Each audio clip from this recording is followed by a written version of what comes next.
welcome to the stage the United States Secretary of War, Pete Hegseth, United States Senator for Pennsylvania, Dave McCormick, and the Honorable Dina Powell McCormick.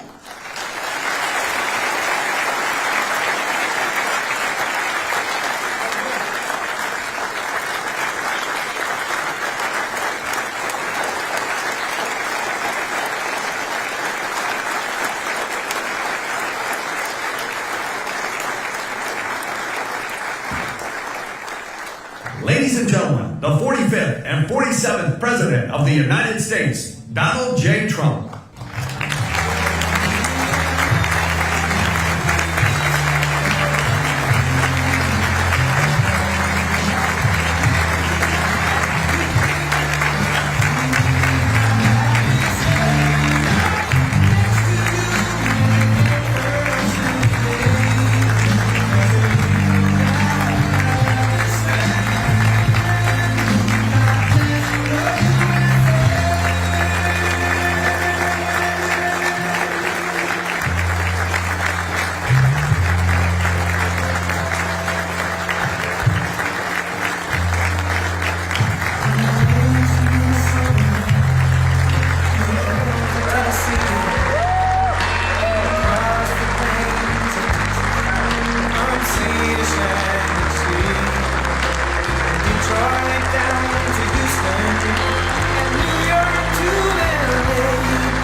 Pennsylvania, you are really rocking. You got the big ones here.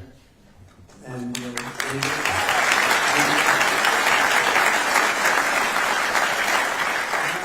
I'm in a world where I'm shaking hands with all celebrity business people mostly, but they're biggest names in business, and they're all spending money in our country, but they're all spending money in Pennsylvania. So I just want to say thank you.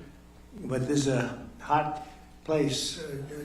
We would say it's a hot commonwealth. Never call it a state, you're in deep trouble. I've seen people's political careers end over that. Just call it a commonwealth. A lot of people don't remember that. But I think it's great to see what's going on and to see the kind of genius that I'm surrounded by. All of the people that I met backstage, but it's pure genius. I want to thank Senator David McCormick for organizing this extraordinary event, and I came to another one with you about a year ago, and that was a monster, but it wasn't like this one. This is even beyond. I was on energy, and it was very impressive, but this is something crazy what's going on. Outstanding work on behalf of the incredible people of Pennsylvania. You know, he followed me along the campaign trail, and he had a tough race. It was a tough race. A lot of people wouldn't have had the courage to do it. It takes guts to run for office. People don't know that. Only the people that never get there know it. But the fact that you did what you did it once, and you did it really well, but things didn't work out, and you did it a second time against actually a much tougher opponent, and it wasn't even close. So I think he's a great guy, great spectacular guy with a great effort.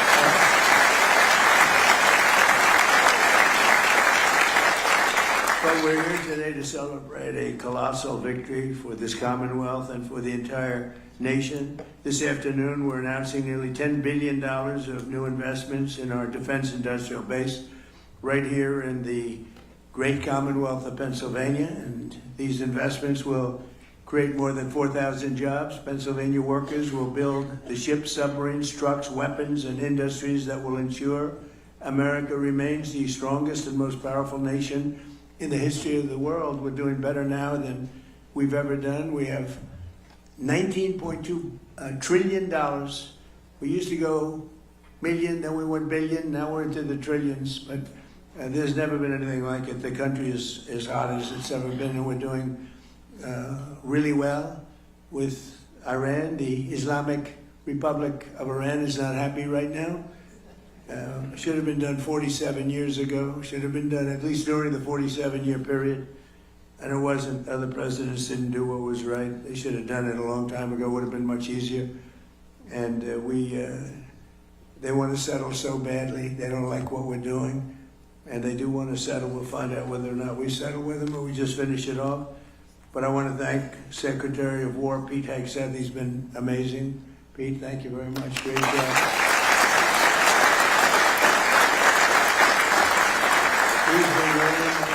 He used to do interviews. All he wanted to talk about is war. Sir, would you give a pardon to 19 soldiers? Why? Well, they killed a lot of people. They were trained to kill, and that's what they did.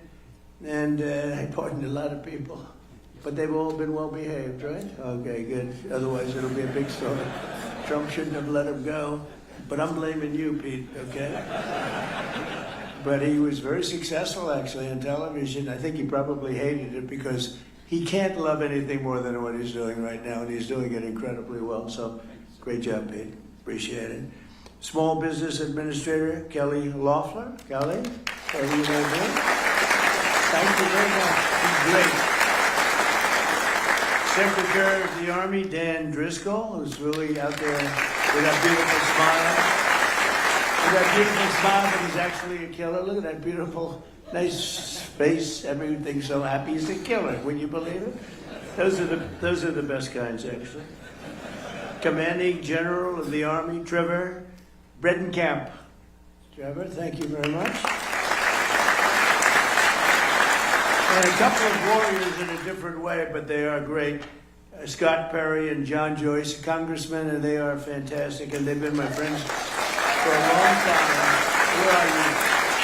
They've been my friends for a long time. They're tough cookies, and they want what's right for the country. Thanks as well to your amazing state treasurer, Stacey Garrity, who is running for governor, and I'm telling you, this guy Shapiro is totally overrated. I watched him the other night doing a speech, and he does not have what it takes. Maybe he'll win, and he's expected to win, but I hear things about Stacey, and I'm hearing some poll numbers that are very good, but Shapiro is, he doesn't have what it takes. Now, people think that's a horrible statement to make, but that's the way politics is. That's the way it is. I tell the truth. Attorney General David Sunday. David, thank you very much. Great job. And very probably the most important person in the room is Senator McCormick's wife, Dina. I mean, I know Dina. Dina worked for me for 4 years. She worked for me. I know her almost as well as David. Hopefully not quite as well. But Dina has been, she's been amazing, and she's gotten a very nice position as the president of Meta, working with a very good guy. So a lot of good people, but one in particular. So good luck, and doing a fantastic job. Thank you. She was great. She worked in the administration first term, and she was fantastic. We also have a big name, a very big name, a very brilliant name. Somebody who's done, I guess, in the history, I'll make enemies when I say this, but I shouldn't because I think it's true. Jamie Dimon is maybe the greatest banker in this country in many, many decades. CEO of JP Morgan. Thank you, the president of General Dynamics, Danny Deep, and you know, they make the greatest submarine in the world. They just have to make them faster. Danny, will you please make them faster? That's true with all of the munitions people, actually. Faster, we need a little more speed. We have the best quality in the world, but we need a little more speed. The president of Hanwha Defense USA, Michael Coulter. Thank you, Michael. Okay.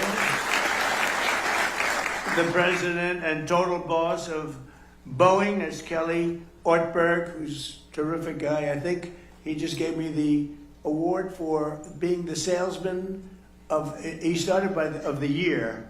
I said, that's not the year. Then he said, what about the decade? Nope, much more than that. So it's the salesman in the history of Boeing. I have sold more Boeing planes, over 1,000. And nobody comes close. You know what I got for that? Nothing. I get nothing. Now, if I was in the private sector, I'd say I want a piece of the company for that, right? But Kelly, you've done a great job. You're bringing it really back, and you're up to 44 planes now. And 44, they're producing the planes at a very rapid rate. And Kelly has done a tremendous job. President of Northrop Grumman, Kathy Warden, showed us a plane that I like a lot. President of Lockheed Martin, Jim Takelet. Jim, thank you very much. Thank you, Jim. Good job you're doing. President and COO of Blackstone, a friend of mine from the real estate wars. He was a brilliant guy. I always said, this guy's always there first. What's with him? John Gray. He's a real estate genius and other geniuses. Now real estate, he doesn't even have to participate, he said, but you've done a great job. And say hello to you-know-who. He's a tremendous guy. He's been a big help. Steve has been a big help. Co-chairman of TWG Global, Thomas Tull. Thank you, Thomas. CEO of Divergent Technologies, Lucas Zinger. I just saw some of their technology. It's amazing. I saw some of those things backstage. You don't want to talk about them. They're pretty amazing. CEO of EQT, Toby Rice. Thank you, Toby. President of North America's Building Trades Unions is the most powerful man in the room. It's Dina for the women, and it's this guy for the men, Sean McGarvey. Thanks, Sean McGarvey, good guy too. And the founder of Valor Equity Partners, Antonio Gracious, and he's somebody highly respected by everybody, including my family, my kids, and also helped us tremendously working at the early stages of the administration with cost, because we inherited a cost mess, and he was fantastic, and I want to thank him, and Elon too. Elon did a fantastic job. This year we're celebrating the 250th anniversary of American freedom, and no state has been more central to protecting that freedom than the Commonwealth of Pennsylvania. Pennsylvania is where America declared its independence, where George Washington crossed the Delaware, where the Union was saved by the heroes of Gettysburg. What a war that was when you read about it. And where Pennsylvania workers poured the iron and steel that won 2 world wars and won lots of other things in addition. With today's announcement, Pennsylvania will play a key role in building the arsenal of freedom to defend our nation in the modern world. We have things happening in this state. I think really people don't know what's happening in Pennsylvania. People aren't really, literally they're not able to even fathom what's going on. And I'm just sitting back there, I thought I was very well aware of it, and then I'm meeting people, very well-known people, and they're saying what they're doing here. We got to get the word out a little bit, because this is very much of a miracle, highly respected people. The talent and innovation in this room will keep America safe for many years to come.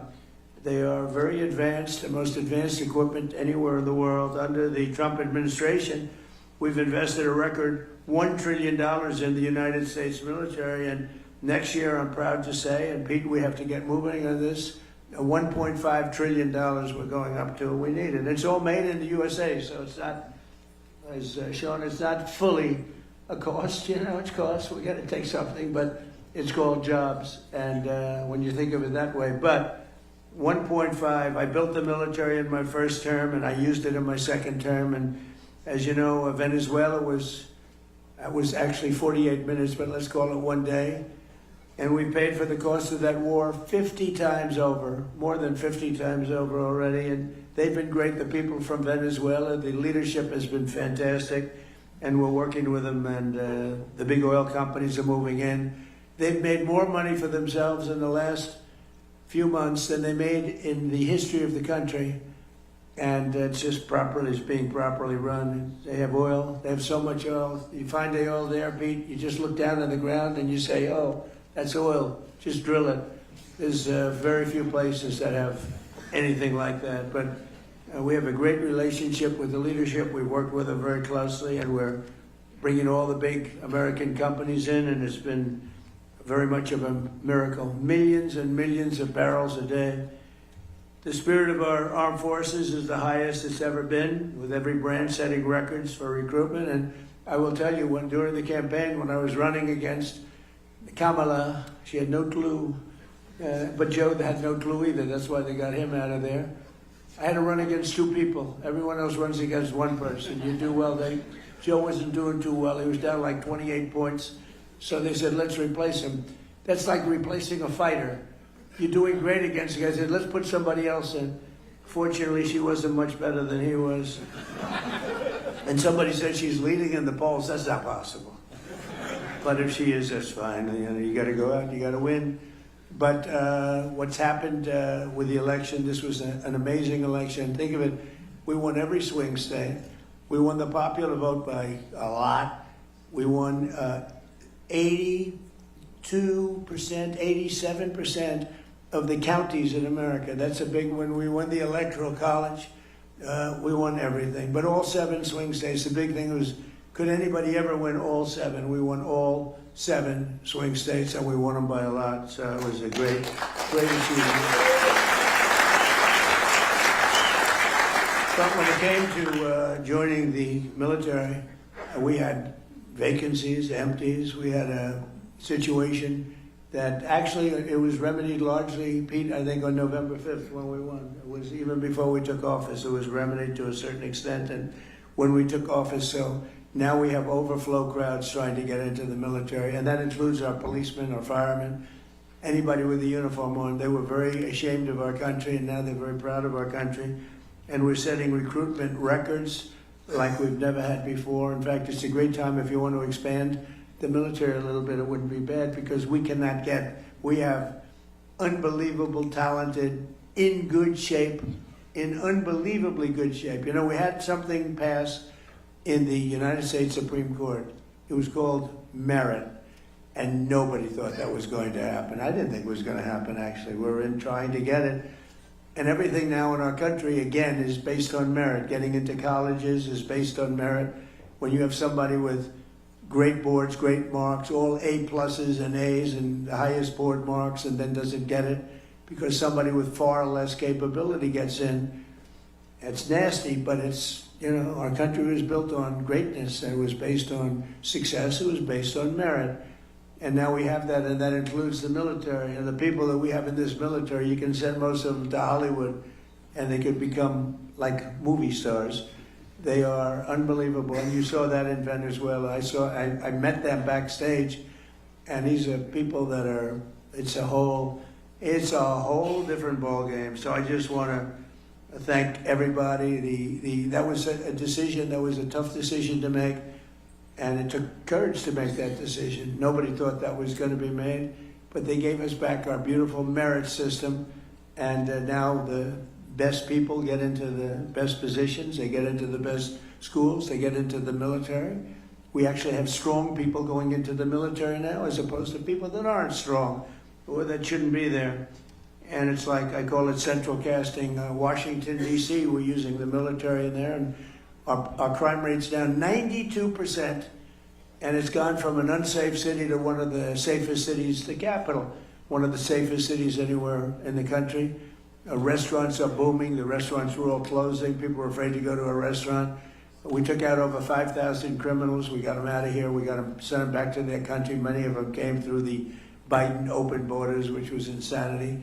We got them out of this country, and we did a real job in Washington, D.C., and I will say Memphis is a similar kind of a thing, a little bit. We started it a little bit later, but they're down in crime 78%. And New Orleans, Louisiana, the governor called me up, Jeff Landry, great guy. He called me and he said, we have a problem. We have the Mardi Gras coming up, and this place is loaded up with crime. And we sent in the National Guard and others, and it was the safest that is on record, the safest Mardi Gras on record. They've never had anything like it. He called me two days later. He said, I've never seen anything like it. It's a terrible expression. He said, nobody was killed. Well, that doesn't sound so good to say, frankly, in one way, but in another way, many people would be killed during Mardi Gras consistently, and now it was the safest they've had, he said, in 67 years, so it's pretty good. But we're going out for the 1.5 trillion this year, and I think we're going to be able to get it. And we're going to get it because we have so much money coming in. The tariffs have made this country so rich, and they've made this country so competitive. In order to not pay tariffs, people are coming out and they're leaving Mexico, and they're leaving. In fact, it was just announced that Toyota is leaving Mexico. Toyota is going to build one of the largest plants in the world, car plants in the world, in Texas. But many, many companies, they left us and they went to Mexico, Canada, Japan, Germany. They went all over the place, South Korea. They're all pouring back. The car plants, the AI plants are all coming back. If they don't, they have to pay taxes. The chips, we had this ridiculous CHIPS Act where you give billions of dollars to a company and they didn't even know what the hell to do with it. You give them billions of dollars, they say they're going to build. Nobody knew what to do with it. And of course, the standards were so high. If you weren't transgender, as an example, you didn't qualify. So they'd get the money, they'd look all over for transgender people to run the company, large portions. They couldn't find them. They weren't into the chip making business, I guess, right? They had other things on their mind. But this was the Biden fools, those idiots that almost destroyed our country. But we're also reasserting the fundamental truth: to be a strong nation, you must be a manufacturing nation, manufacturing jobs. When you see these plants start to open, so we're building now at a record that we've never even, I don't think any country's ever approached this record. Again, we have 19.2 trillion being invested, and there's never been anything like it. You go back years and years, and it's China had the record with $3 trillion, and we're at $19.2 trillion. There's never been anything like it. These are going to be starting to open in 6 or 7 months. I mean, it's unfair because, you know, whoever the next president is going to be sitting up here someday and say, what a great job I did. What a great job. I did the greatest job, Jamie. He's going to be talking about what a brilliant president he is. And I'll be home and I'll be saying that, son, because we did the job. We did the job, and we're clearing every obstacle to building the defense industrial base. And so many people, I was shaking hands backstage, they just came up and they said, we couldn't even function 2 years ago in this country. We couldn't get anything built. We couldn't get approvals. We couldn't do anything. And now we cannot imagine the change. They said 5 or 6 of the people building defense-oriented things, they said, we have no idea how this has happened to this extent. He said, we look forward to going to work. We get our approvals fast. We came up with a concept like on AI and other things that are big. Rather than going to our old, very old and fragile grid, we maintain it, but it's old and not up to date. It was let go by a lot of people that were in my position. They shouldn't have done that. But I came up with the idea to let them build their own power plant. So they're building their own power plant. So, you know, people would complain about the grid, but actually they're giving their excess electricity back into the grid. It's a phenomenal thing. But they're coming up with power. They're doing their own. They're really becoming a utility. They're becoming, actually, in addition to AI, they're also becoming utility. And they're building some of the greatest power plants anyone has ever seen. We don't want wind because it's terrible. Doesn't work. These countries that go to wind, you go to wind, you lose your way, you go out of business. Look at what's happening in the United Kingdom. Wind all over the place. Doesn't work. Too expensive. Everything's made in China. And remember, you have to replace them after 8 or 9 years. You know, it's wonderful if they were there, but you got to replace them all the time because they wear out. The salt water kills them. It's ridiculous. And we have the oil and gas. We have a number of people back there with the nuclear. Nuclear is hot. It's become safe. And we got to keep it safe, but it's become safe. But we have tremendous new things happening, and some of these power plants that are being used for AI and other things that they're building are so far advanced from what you're used to. When you look at Con Edison, you look at the old companies, it's fine. They get the job done, but these are tremendous advancements that nobody would have ever come up with except for this group of seriously brilliant people. After decades of foreign countries ransacking Pennsylvania and all of our country, they ransacked our country and stealing our jobs, I imposed historic tariffs to protect the American copper, aluminum, steel, and many, many other projects like cars. And because of that, they're all coming back. This could have been done by a president if he knew you wouldn't have a Taiwan making 100% of the chips. I think by the time I leave, we'll have almost 50% of the chips being made in the United States. Worldwide, they're moving here like you wouldn't believe it. With no investment. I'm not giving people billions of dollars. I'm not saying to some chip company, here's $30 billion, good luck in finding a site. That's what this stupid CHIPS Act was. Hundreds of billions of dollars just wasted. Half of the people never even used the money. I didn't give them 10 cents. I said, you're going to pay nothing for a year. After that, you're going to pay 10%. After that, you're going to pay 25%. Gives you 2.5 years to build your factory. If you don't build it by that time, you pay 200%, meaning you're sending chips in. You have a 200% tariff. They're building like crazy. And the biggest chip company in the world is building, and they just announced that they're expanding by another $200 billion. They're spending most of their money in Arizona, a great place to invest. But they're spending an extra $200 billion. It's the biggest chip company in the world. But we passed the largest tax cuts in American history. We delivered 100% expensing. That's a big one. I think, we had the greatest economy in the history of our country in my first term. We then got hit with COVID, but even including COVID, we did a great job in COVID. We never got credit for it, but every country was ripped apart by that disaster. We know where it came from. It came from Wuhan, and I said that. But we were all ripped apart, and China got hit very, very hard. It was delayed. They got hit very hard at the end. But it was a terrible thing, but we had the greatest economy in history. And before COVID, nobody had ever seen anything like it. But if you just took those 3 years and look at what we're doing now, we're going to blow them away. I mean, unless some horrible event happens, which is always possible. You know, you always have to at least think about the horrible events. Who would have thought that COVID could have happened? A thing like that could have happened. But we delivered 100% expensing, and that expensing, I think, we write it off in 1 year. I have friends that bought things that, frankly, they didn't need. I have a friend that never flew on a private plane in his life, and he ended up going out buying a very expensive private plane because of expensing 1 year.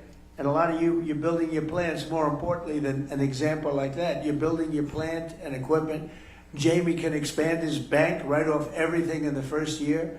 And you're doing a nice job. Your building is beautiful, by the way. It's great. You can write that sucker off in 1 year. Can you believe it? Now that stands up there, that steel. I want to know that steel contractor. He did a good job. A great job, actually.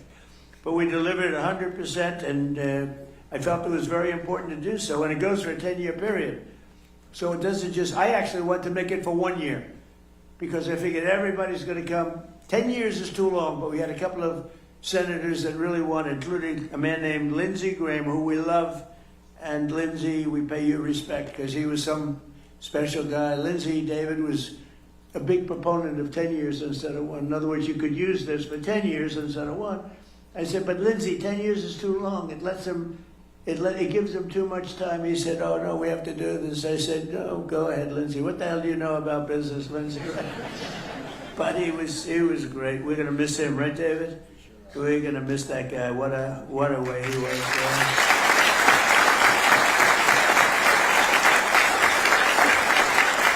You know, he's a guy, I'm just thinking, he's a guy that some people you don't appreciate until they're not here, right? And you just saw all the quality that he had. He got things done. He could even deal with Democrats. If I needed a Democrat, I could go to Lindsey, and Lindsey would take him out and wine him and dine him and say, I got him for you, right? There aren't too many people could do that. David and I know it very well. But the expensing was so important. I think it's really what led to the tremendous success, because we had it in the first year and in the first administration. And I think that was what led to the single most important thing, I think, in terms of investment was the one-year expensing. I think people were building, sometimes maybe they shouldn't have been, but they were building at levels, and then it caught up. We passed the largest regulation cuts in American history by far, and we unleashed American energy, including Pennsylvania oil, gas, and clean, beautiful coal. We're back in the coal business. We have so much technology and changes have been made in coal. And in the Trump administration, you're not allowed to use the word coal without preceding it by the words clean, beautiful, and Chris Wright, who you know so well, and Doug Burgum. They've been a fantastic team. And they were making a speech. And I said, nobody can say coal without preceding it with clean, beautiful. But this whole speech was on coal. And they kept saying, clean, beautiful coal, clean, beautiful coal. And I said, okay, it's enough. But it is. It's and look, I hate to say it, but it's what China uses. They're building now 58 massive coal plants. And, they're responsible for building the windmills. And I said, how many windmills are they building in terms of using on their land, John? I want to know. If you see any, let us know. They got coal plants all over the place, but they build the windmills. But the only one they have that I know of is one that they want to use. They use it. They don't use it in terms of energy. They showed people, look how beautiful this is, as those poor suckers buy those windmills and lose their ass. But it's a terrible form of energy, most expensive form of energy. It's intermittent, doesn't work, and in my opinion, it kills the environment. It kills the birds, but it's visually, it's terrible. It's terrible. It's a terrible thing, and I'm proud to say that we have approved almost none. I think none, but we are. Everybody's under an order. No wind. We don't want the windmills. We don't want them, and let somebody else use them. But everybody using them is in very big trouble. They're in energy trouble because they don't work, and very expensive, most expensive form of energy, and they don't work. And I've been saying it for 4 or 5 years, and people still buy them. Maybe not quite like they used to, but people still buy them. It's crazy. But we unleashed American energy, including the Pennsylvania oil, and the Pennsylvania oil is doing unbelievably well. We saved the great American company, U.S. Steel, and I worked with Selena Zito. I don't know if Selena's here. Selena here? Where's Selena? Where is Selena? I love Selena. Where is she? She's queen of the Rust Belt. But you're no longer the Rust Belt. You're really the Money Belt. I have a new name. Selena, are you here? I'm here. Come on up here, Selena, will you? She's the queen. She is the queen of the Rust Belt.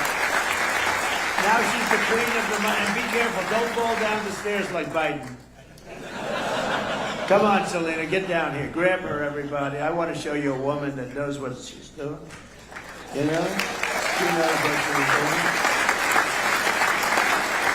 I had no idea she'd be here, but anything having to do with Pennsylvania, any of these great states, she's around. Selena, I want to thank you. You're really a talent. That's only because she writes so well about me. If she wrote badly, I'd say, get her the hell out of here. Selena, thank you, honey, very much. We appreciate it. Really amazing work. Thank you.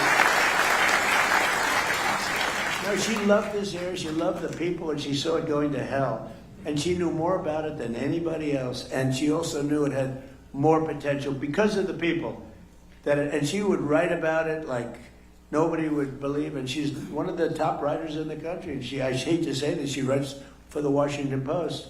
But she's one of her many outlets. I hate to mention that, but she's done a phenomenal job of explaining what's going on. And she really just believed in the area, but she believed in the people of the area. They're incredible. You're going to find all of you geniuses that are building your plants. You got the best people in the world working here. So just to finish up, we did more in terms of regulation cuts by 5 times, 6 times, and even in some cases, depending on the way you look at it, 7 times than any other president. We delivered no tax on tips, no tax on overtime, and no tax on Social Security. And we're building a beautiful military complex and a ballroom combination at the White House, and they were working on Saturday and Sunday, partially Sunday. And I went and visited a couple of hundred men that were working round the clock. It was Saturday night, late, very late, 11 o'clock in the evening. And I said, "You're so lucky I'm president because there's no tax on overtime." Think of it. They're making a lot of money and there's no tax on overtime. But there's no tax on tips, no tax on Social Security. And that's been good. And the other thing we did, which seems simple but never done before, when you buy an automobile, some people have to pay and they have to go and borrow money from a bank. You're allowed to deduct the interest payment from your income taxes, and that's a big deal. But only if the car is made in America. So that's been great. So all of these things have added up to a level that we're booming. The country is booming, and we'll have Iran defeated soon. They'll be defeated very soon.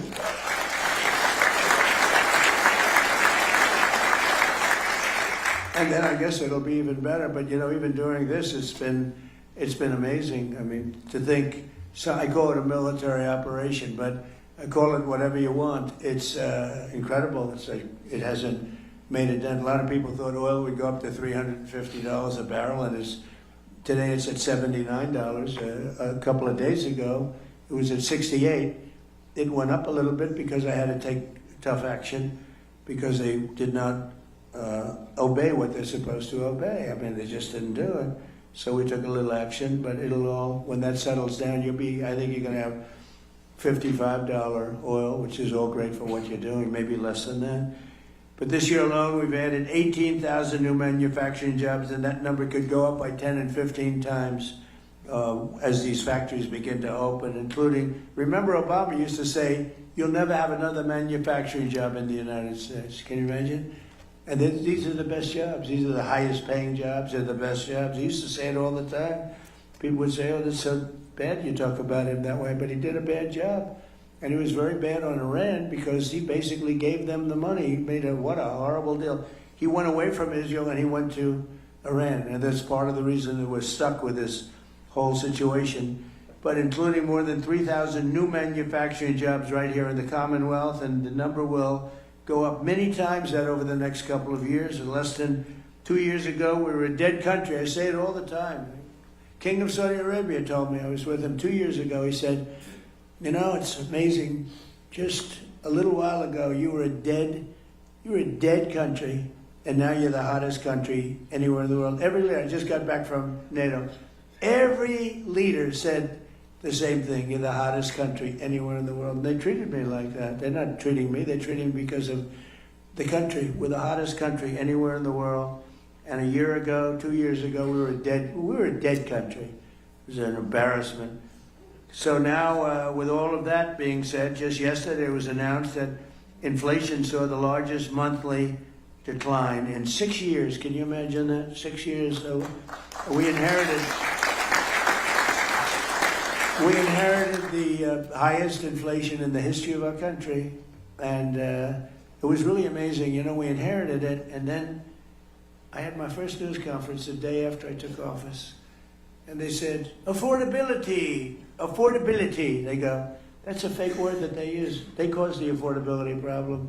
It's called high prices. They came up with this word. They're good at coming up with words. But we came up with a good word too. They're Democrats, dumb. You take the B out. Most people don't know that dumb has a B, okay? But the U replaces the E, and you have a Democrat. And I just don't understand because their policy is so dumb. What they've done to this country and what they will do to the country. If we don't win the midterms or win the election, everything that I'm talking about, you can just write it off because it'll revert back to open borders. It'll revert back to ridiculous high interest rates. And again, we should have the lowest interest rate of any country anywhere in the world because we make them all sing. But since I took office, defense investments in Pennsylvania are up by nearly 25% compared to crooked Joe Biden. And today we're adding $10 billion, and I think the number is going to end up being about $19 or $20 billion. And we'll be building 2 massive national security multi-mission vessels at the beautiful and historic Philadelphia shipyard. I met all the guys doing this, worth up to $1.5 billion, and it's a purchase of lots of vessels. We're going to have a lot of vessels being made there. We're also thinking about doing some purchases outside of companies that come here and build, have to reteach us. You know, we used to make a ship a day. And now we're a laggard in that department. We do lots of great things, but we're a laggard there. And a lot of our shipyards were sold for real estate projects on the water. I bought one, actually. It was quite nicely located. But I didn't know I'd be president. If I knew I'd be president, I wouldn't have done it. I'd said I'd rather have a shipyard, right? But it worked out okay. You know, they had the best locations. A lot of those locations were sold. And we have to build our Navy, Pete, right? We got to get it going. So we're going to probably look at some of these companies that are coming in from South Korea and other places, and they're working with us on ships. And we're going to also buy some ships that are made outside of the area. And we're going to we need a lot of ships for our Navy. A lot of ships, despite the fact we have the greatest Navy in the world, but our ships are getting older. And we really got out of that business. We built an aircraft carrier for $19 billion, which is crazy. The price is crazy. It started off I came in, one of the first things I went to see was the Ford aircraft carrier. It was way over budget. And it had things on it that you didn't need, like it had magnets to lift up the elevators with 10 and 12 planes on them. Think of it. It had all sorts of modern day things that were all, instead of using steam for the catapults, they used electric. Let's have an electric catapult. And so when I went to the ship, because I came into office and the ship was way over budget, built in Newport News, unfortunately, it was way over budget. It was going to cost $3 billion. It was up to like 18, 19. It was terrible. And I said, I want to meet the catapulter. And a man came over along with 4 of his assistants. And I said, what's better, electric catapult or steam? He's been there for 25 years. He said, steam is better, sir. We can fix it with a hammer and a blowtorch. When the electric goes bad, I have to send to MIT to get geniuses over here. I said, steam is better. Yes, sir, it's better. So why did they do electric? Because you can have the catapult go like this, but you can't put planes on it, sir. It takes you 39 seconds. By the time the 39 seconds is up, you have a full head of steam. And I love breathing that steam, sir. That's the cleanest air you've ever seen. But I said, so you're saying we spent billions of dollars extra to build electric catapults instead of using... And I said, what else do you hear? He said, the elevators are no good, sir. They're lifted up by magnets. So here's my deal. I said, when Caterpillar tractor, and I watch more tractors than any human being on earth, rip rock, right through rock.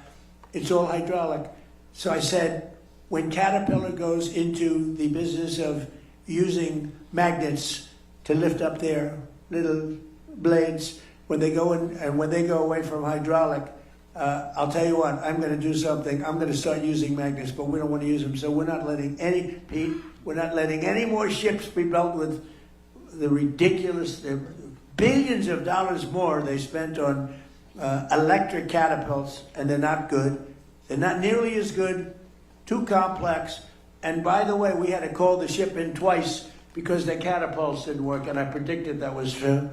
And the same thing with the magnetic elevators. We want them to be made hydraulic, which it can be hit by lightning, it can be hit by anything. When a little water touches the magnets, it doesn't work anymore. You're in the Atlantic Ocean with waves that are 60 feet high, and the Pacific Ocean with waves that are 70 feet high, and they're talking about magnets. It makes you want to get sick. I actually called in the architect of the ship, and I said, have you designed a ship before? Well, I haven't spent a lot of time on that, sir. No. Even the cab, the tower, they have it in the back instead of in the middle. It's supposed to be in the middle where you have more room. I said, why'd you move there? Well, we thought it was very good. Why did you do it? And why is the ammunition under where the admiral is, the tower? They have the tower, and they have the ammunition under the tower. I say, if I'm the enemy, I know where I'm aiming. These people, and the thing costs like $20 billion. It's ridiculous. All right, so we're changing all of that, right, Peter? You'll be fired so fast if you don't. No, but a lot of this is common sense stuff, really. I hope I'm not boring anybody, but it's all common sense. This isn't exactly part of my speech, but I got to tell you. I'm getting it all out now, and all the anger I have when I hear about electric catapults that don't work. Crazy. It is crazy. But, okay, I hate to mention this name now because they're a little slower than we want, but that's okay. General Dynamics will invest $2.5 billion in roads industries to build Navy submarines. They make the greatest submarine in the world. We're 10 years advanced over probably Russia is number 2. We have to make them faster. That's the only thing. We need submarines. But they make a great product. In all the cases we make, if you look at the Patriot missile, if you look at the Tomahawk, which is the offensive, if you look at all of the things that are better, we have to make them faster. That's the only thing. And Dan, you got to get them going a little bit, right? Yes, sir. We have to make them faster. And Peter and I have meetings with them every month, and they're all building new plant and equipment. Boeing is building it. I see Kelly, a lot of them, 4 of them, and it's very important. So this massive new investment by General Dynamics is going to create right here 1,500 new jobs. The munitions firm Day and Zimmerman in Philadelphia will provide $2.3 billion worth of operations, maintenance, and support to the Hawthorne Army Depot. And EOS in Pittsburgh have just agreed to a multi-million-dollar partnership with the Department of War to build, we love that name better. We won World War I. We won World War II. Then we decided to go politically correct. Let's go with defense. No, it's war. And I said to Pete, Pete, don't you like that better? He said, used to be Department of War. And then we got politically correct. And we go in and knock out the Middle East and go home. Everybody said, why did we do that? What did we get? But we did. We had greatness, and that's what we have again. Now we have greatness again. As an example, Venezuela. Where do you have here? When was the last time you heard that you had a war and you paid for it 50 times over? We have wars and we lose money. We have wars, we blow up something and we leave. And everybody said, what was the purpose of that? Nobody can answer the question. We don't do that anymore. But EOS in Pittsburgh just agreed to a multi-million-dollar partnership with the Department of War to build energy storage technology in support of our Golden Dome missile defense show. We're building a Golden Dome over our country, and it's going to be a very effective one. We had 111 missiles shot a few weeks ago by our lovely friends from Iran. They were aimed at the Abraham Lincoln, which is a beautiful aircraft carrier, by the way. The SS Abraham Lincoln, 111 in a short period of time.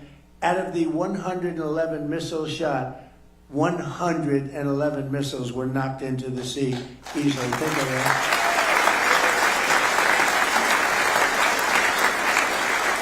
And I called the captain of the ship. He wasn't even sweating. Oh, you got Jamie Dimon would be sweating that. You wouldn't like that.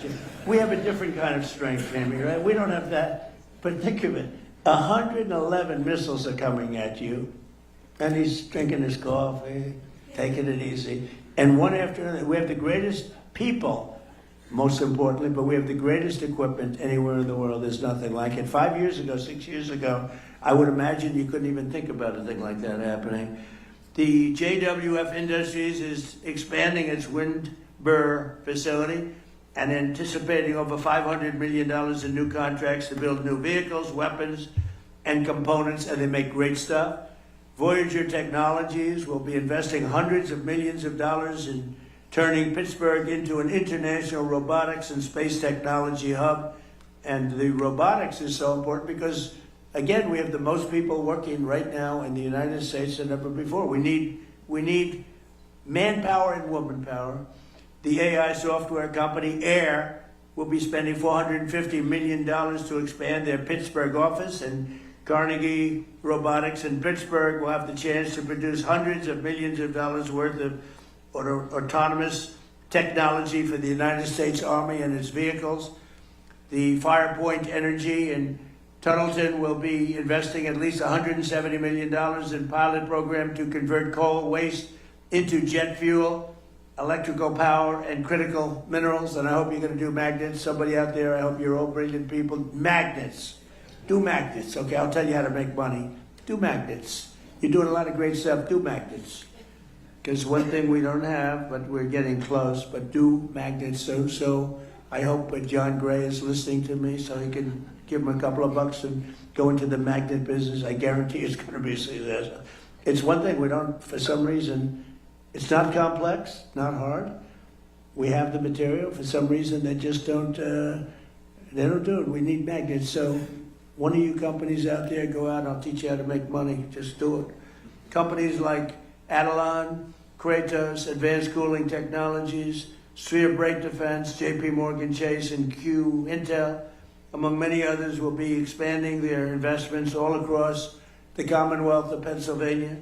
In addition, the defense subsidiary of the legendary Pennsylvania company, Mack Trucks. Oh, I met him the other day. Where's Mr. Mack Truck? Where the hell are you?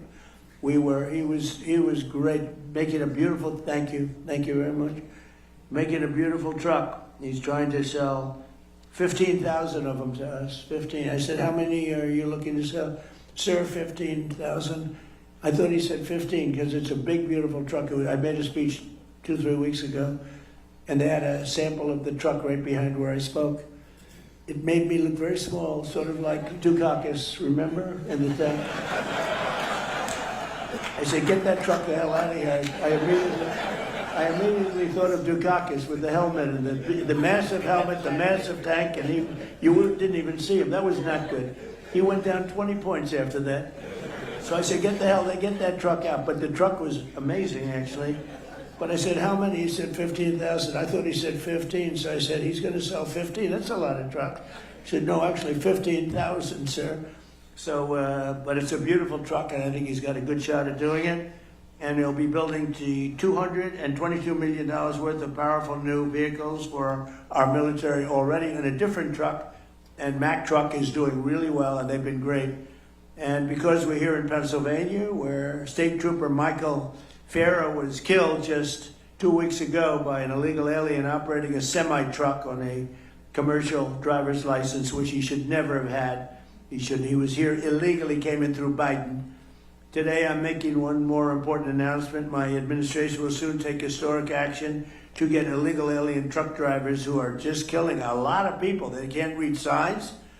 Many of them are on drugs or alcohol, and they shouldn't be driving these things, and they came in totally illegally, and we don't want them, but they are driving all over American roadways, and we're going to replace them with proud American veterans. So we're going to take our veterans, we're going to teach them a lot about driving trucks, and in many cases they know. We're going to say any American who's driven a heavy truck for our military will automatically be eligible for a commercial driver's license.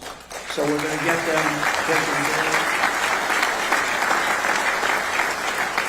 And the radical left is very much opposed to that, but it doesn't matter what they want because we're the ones that are running it. And just to finish, I want to thank our great Speaker of the House, Mike Johnson. He's fantastic, that man.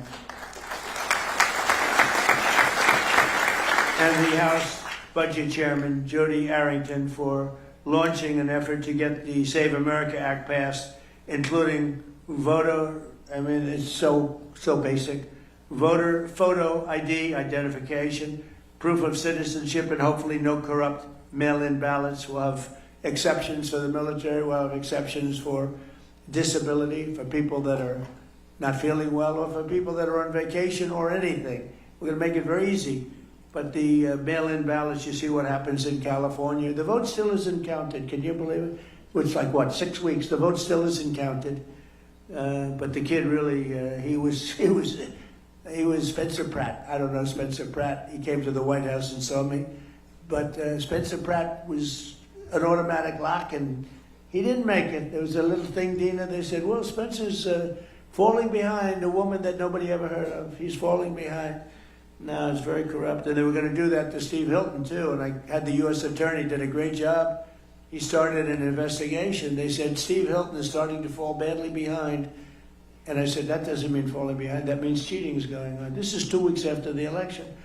So I got the U.S. attorney involved. And like 20 minutes after they made that statement, they said, Steve Hilton just made the runoff.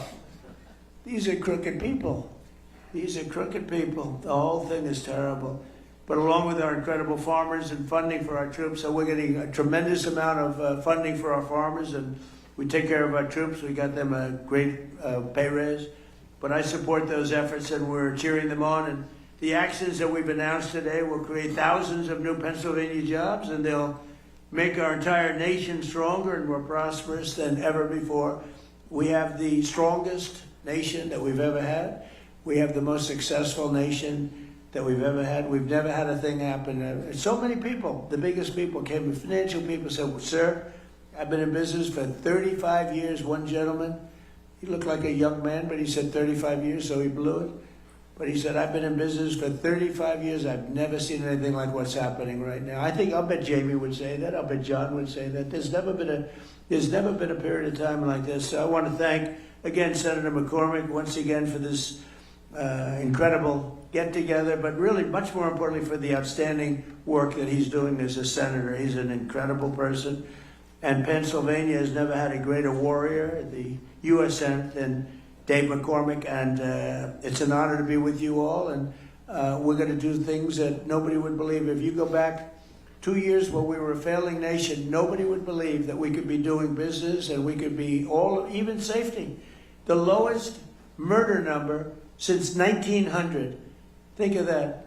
The lowest number since 1900, 125 years ago. Nobody would believe we have the lowest crime numbers, despite the fact that millions and millions of people came into our country illegally, and many of them were, they're gone now, but many of them were from prisons, they were drug addicts, they were from mental institutions. We have the lowest crime numbers we've had in decades, and the lowest murder number in 125 years. So it's really been amazing. And David, I'll give it to you, I'll turn it out, but it's just an honor. I'm with so many people that I respect so much. I don't know all of you. I know many of you through reputation, through reading, but you're an amazing group of people, and you really are making our country great. Thank you very much. Thank you, Mr. President.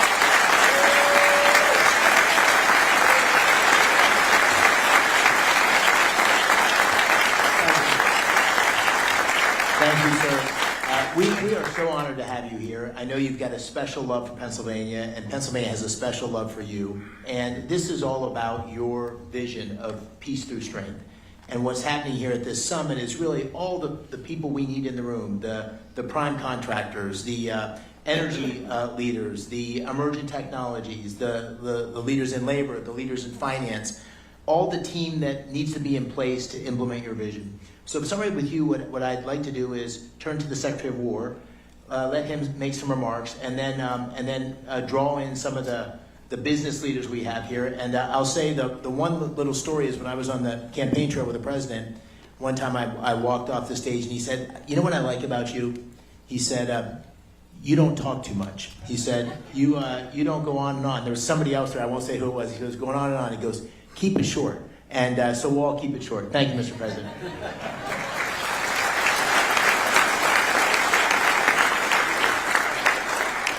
Senator, that was a good warning and a good reminder.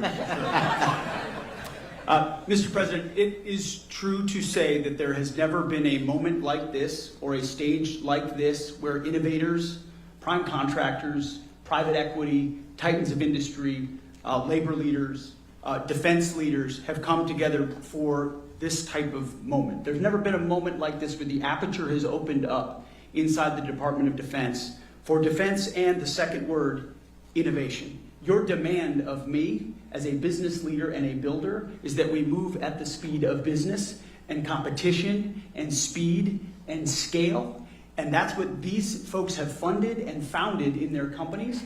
But our bureaucracy was built to keep most of you out.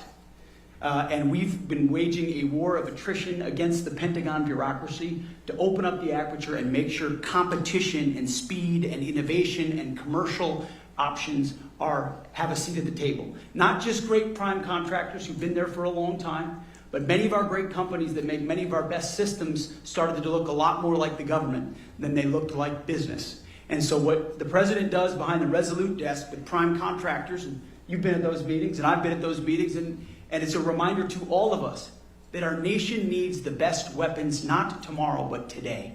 And we need these companies not just adding an extra shift to the factory, but investing in another plant and another plant and another manufacturing line, which is what's happening here in Pennsylvania and all around the country. So when you talk about the arsenal of freedom, this is only something that a builder-in-chief could unleash, and you're doing it, sir, on American manufacturing and our industrial base across the country in energy.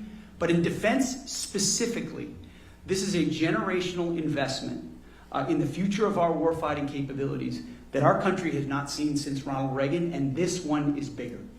Because what Joe Biden and previous administrations did to our military, you talk about a dead country. Well, we had a dead department, a Department of Defense, that was doing things the old way, sending the same money in the wrong direction, red tape, and monopolizing certain platforms. And you said we won't do it anymore, and the American warfighter requires that we change how we do these things. And we're going to hold the big guys accountable, which is what you do behind the Resolute desk with executive orders and no stock buybacks and no more delays. And we demand that you build new plants. And then we're also going to make sure the new runners, the fast runners, the young guys, the companies, the tech companies, our best innovators have the ability to get into the Defense Department. You shouldn't have to sue your way in to the Department of War, which is what companies in the past have had to do in order to compete. I hope these companies can attest the fact that because of President Trump's leadership, we have an entirely different department.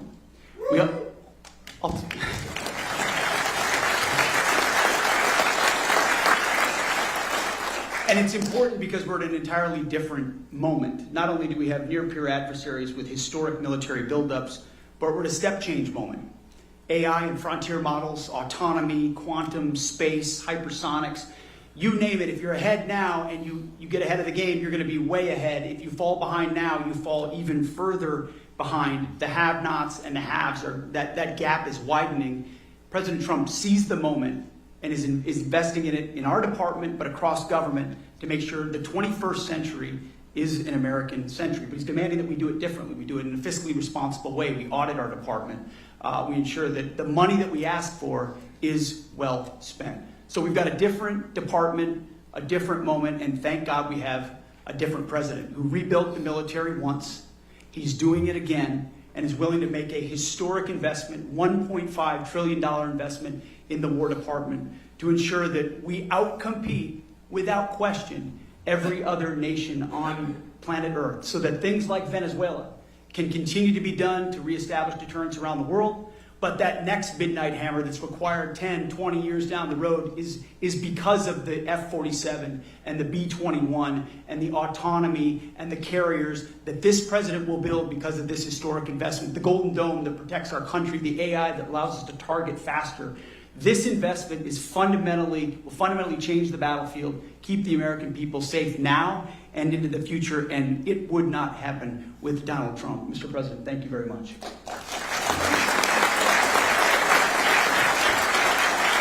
Thank you, Mr. Secretary. Thanks for everything you're doing. You know, last year, it was almost a year to the day, Mr. President, where you were in Pittsburgh for the Energy and Innovation Summit that Dina and I hosted. And one of the biggest announcements on that day was John Gray from Blackstone, a $25 billion announcement. And so I thought we might start with a year later. Here's where we are. And I think what you're hearing from the business leaders in this room, the people in Pennsylvania, is the amount of investment and the level of activity is on fire. And John's a perfect example of that. So John, if you could just give us a quick update. Sure. It's great to be here in Pennsylvania. President Trump, I want to start by thanking you for the deep commitment to supporting investment in American innovation, in infrastructure, AI, and defense. Senator McCormick, I want to commend you once again, and Dina, for hosting a summit here in Pennsylvania focused on the vital national imperatives. We were together a year ago in Pittsburgh. We announced that $25 billion in digital and energy infrastructure. We said we'd do it over a decade. Since then, we've acquired multiple data center sites. We've made enormous progress in our joint venture with local utility PPL, and we're proud to report that we're on track to invest over $40 billion and do it in 5 years.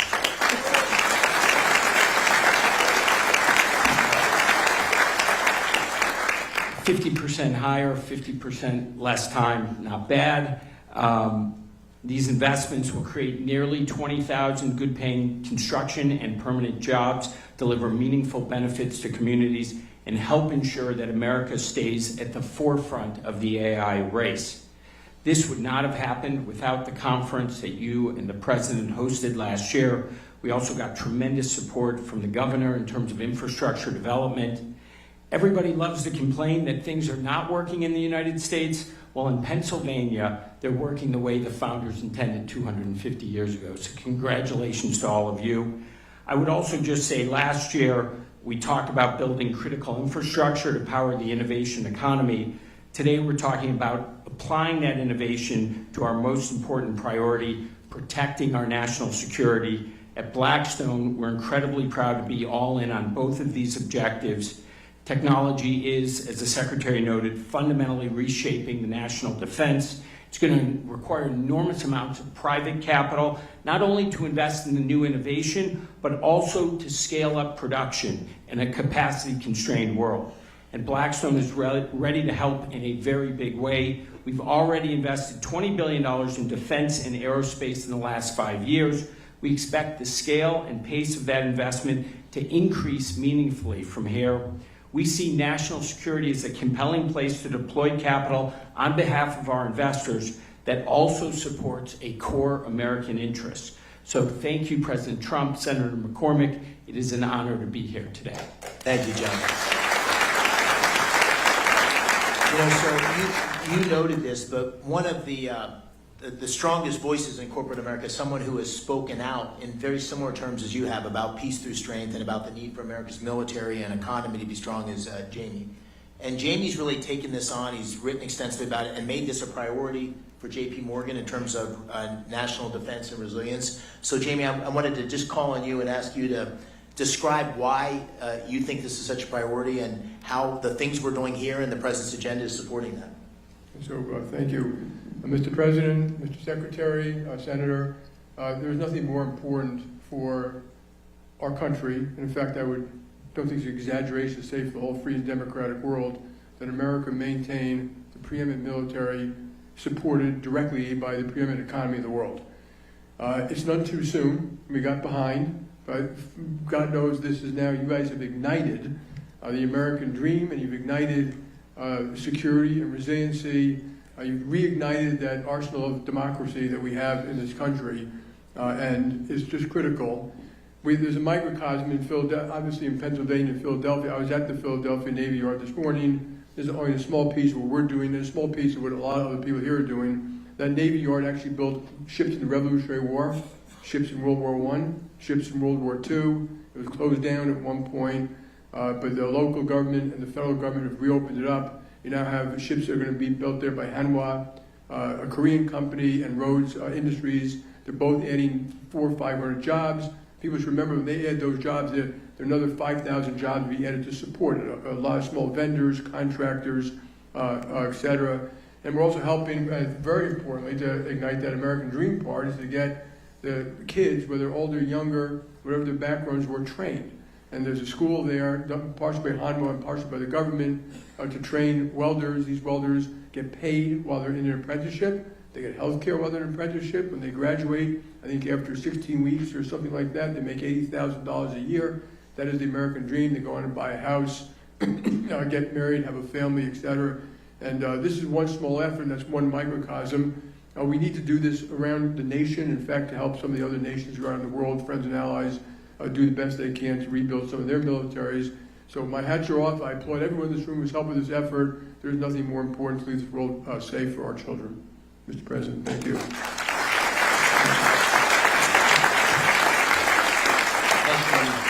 I know you know Jim Takelet well from Lockheed. A small fun fact, so when Lieutenant McCormick got on the plane to deploy for the Gulf War, Captain Takelet was the pilot of the plane out of Pope Air Force Base in North Carolina. And so we've known each other, I guess we got to know each other the last decade or so.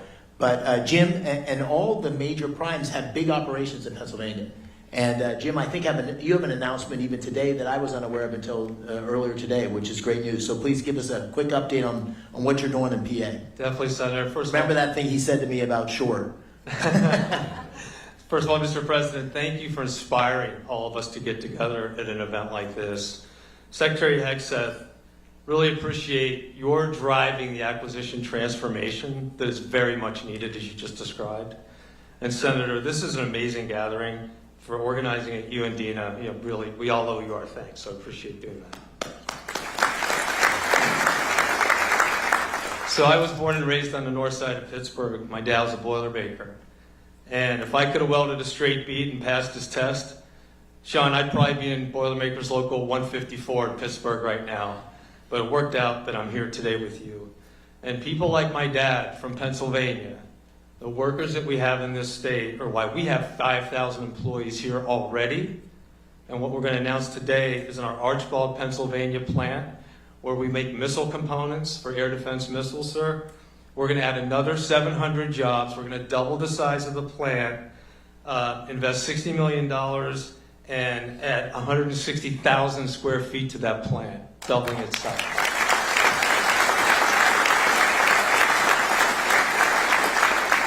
And that's on top of $300 million we just completed investing in our Valley Forge operation, which does strategic missile reentry, among other things.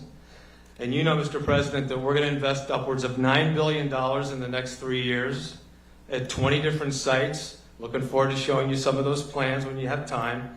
And we are going to continue to build with you and with the Secretary the arsenal of democracy, and Pennsylvania will be ground zero for that effort. Thanks, Senator. Thank you. And just real quickly, I'll keep this going. Danny Deep from General Dynamics. Danny is the president, and I had a chance to tour that 155 facility in Scranton, and you've got assets across Pennsylvania, another huge employer.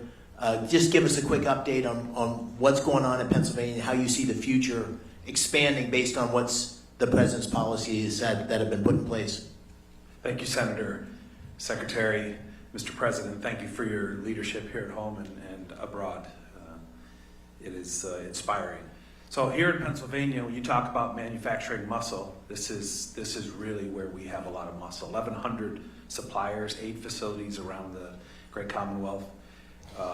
Over the last number of years, we've expanded artillery production by 4x, and over the next several years, we'll see it continue to grow. You mentioned Rhodes Industries and that $2.5 billion award. Let me give you a little bit on Rhodes Industries because it's a great story. This is a multi-generation company with family ownership, and they keep their promises. And now they have 10 years to look forward and add resources. Their workforce will increase by 5x, and they're expanding, and we're doing that all over the state with all of these 1,100 suppliers. And thank you for your leadership to do that, and we're committed to deliver Virginia class and Columbia, and that's what Rhodes is going to work on, and we don't make aircraft carriers.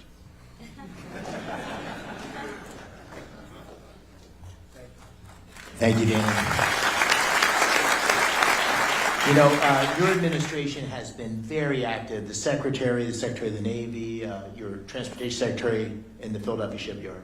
What is happening there is magical. And we have Michael Coulter here as the CEO of that U.S. operation. But it is with Hanwha's oversight and leadership, we are bringing next generation shipbuilding back to the United States. And it's incredibly exciting. Maybe just give us a quick update on that, Michael. Thank you, Senator.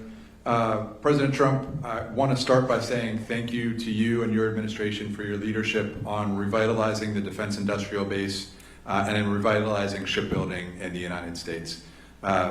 Mr. Secretary, I've been in aerospace and defense industry for decades. This is the most business-friendly, industry-friendly administration we have ever seen. The access, the dialogue between the Pentagon and all of my colleagues in industry is like nothing we've ever seen. We greatly appreciate it.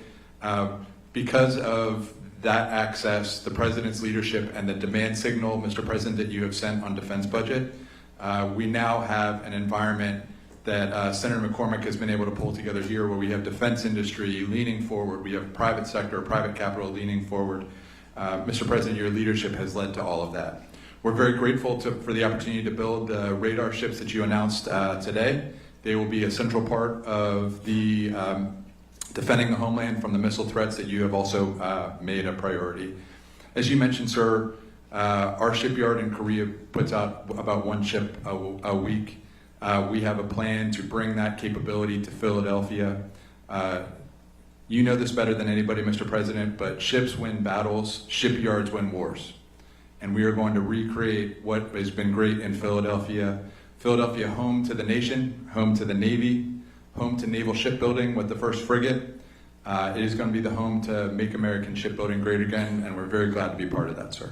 Thank you. Thank you, Michael. And we had one ship a year 2 years ago, and the goal was to get to 20 ships a year.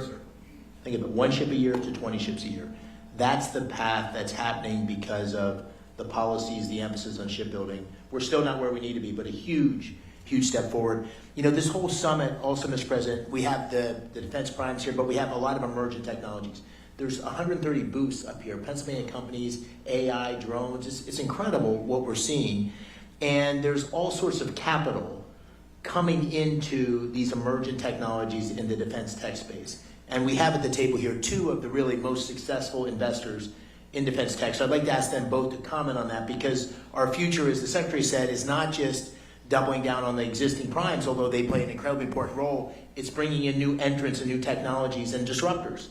And that's what we need for the future. So Antonio Gracias, who you know well, has been extremely successful in this space.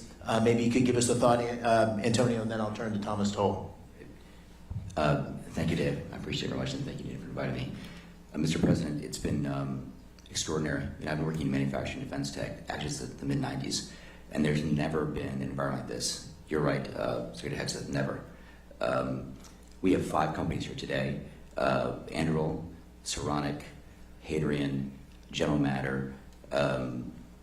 We are literally seeing an environment and change at the DOW that is allowing these companies to accelerate and unleashing American entrepreneurship in the defense area. It's truly extraordinary, and I want to thank you. We needed it as a country for reindustrialization. We also need to defend ourselves. I think about my own children, if they're fighting a war, what they want to have. That's how we decide to invest in, and clearly we want this technology. Thank you. We're very grateful. Thank you, Antonio. Thomas? I live here in Pennsylvania, and the atmosphere that you've created, sir, under your leadership, Secretary Hegseth, Senator McCormick, we've invested billions of dollars in defense tech because we know that we need it. We know that we have to, we live in a dangerous world, and we have to defend that, and we have to be leaders. We've invested in companies like Gecko Robotics here in Pittsburgh, and without the change that you're causing, these things aren't possible. So I just want to say thank you very much, and it's going to make a massive difference for the next 20 years.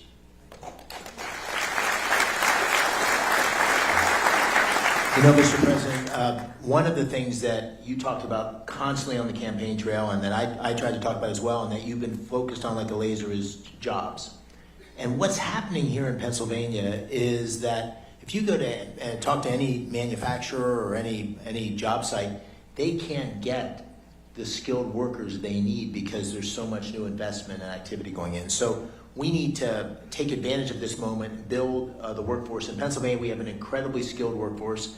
As I said earlier, we have 190,000 people that work in the defense industry. We hope that number is going to double over the next 5 or 10 years. But one thing I think we can all agree on is the American dream is going to be pursued and captured by creating these great paying jobs for the next generation of folks. And you know, Sean McGarvey, who has become a friend, I called him during the campaign, and he didn't think you or I was going to win. And we bet a steak dinner, and he ended up losing on that steak dinner, and has been a great ally in terms of what we need to do for our workforce to be successful. So Sean, maybe you could say a few words, what you're seeing and what the workforce of the future needs to look like. Well, thank you, Senator, Mr. Secretary, Mr. President, and the President knows, you know, my business better than I know my business. We've been in the workforce development business when it comes to construction skills for 100+ years. We have 1,600 training centers across the United States. We spend $3 billion of our own money every year. We don't need any money from anybody in the audience, anybody on the podium, the federal government. We got our own. We have 21,000 instructors. We have 300,000 plus people in our programs right now, registered apprenticeship, and we can ramp that up to 1 million. So we can meet the needs of this industry and the other industries, the tech industry, the power generation industry. But what we need is deals, and we need deals way further up the pipeline when other decisions are being made. Our members, you know, have historically been just great patriots in this country, whether it was World War I, World War II, entering the Seabees to build the airstrips and the bases across the world. The Manhattan Project, building Oak Ridge, Savannah River, you name it, still working in those facilities today, all the way up to COVID, when we had to keep hospitals open, build temporary morgues. It was the members of the building trades that stepped up and did it.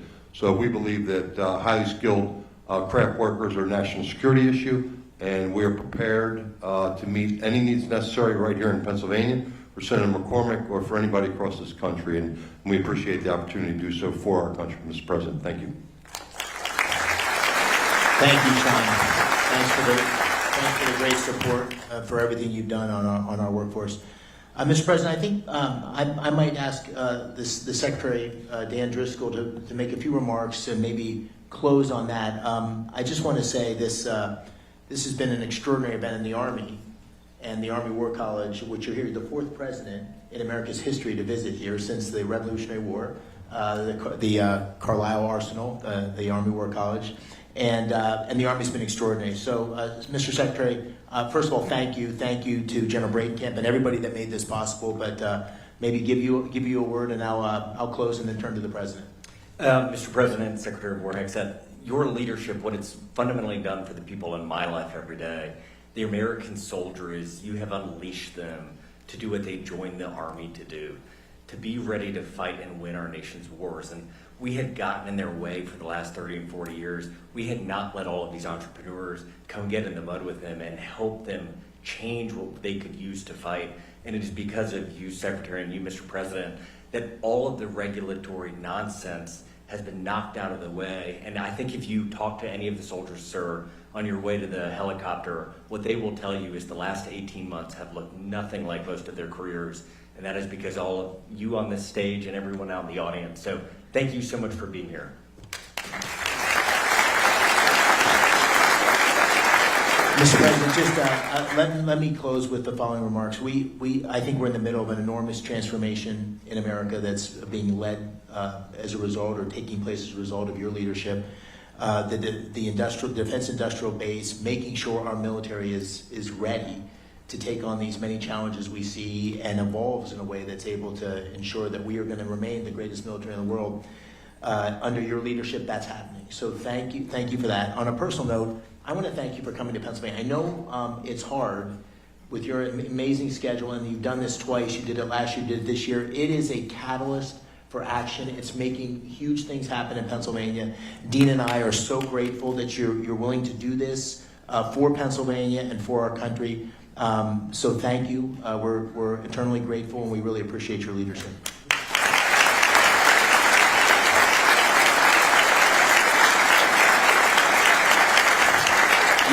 Sir, would you like the final word?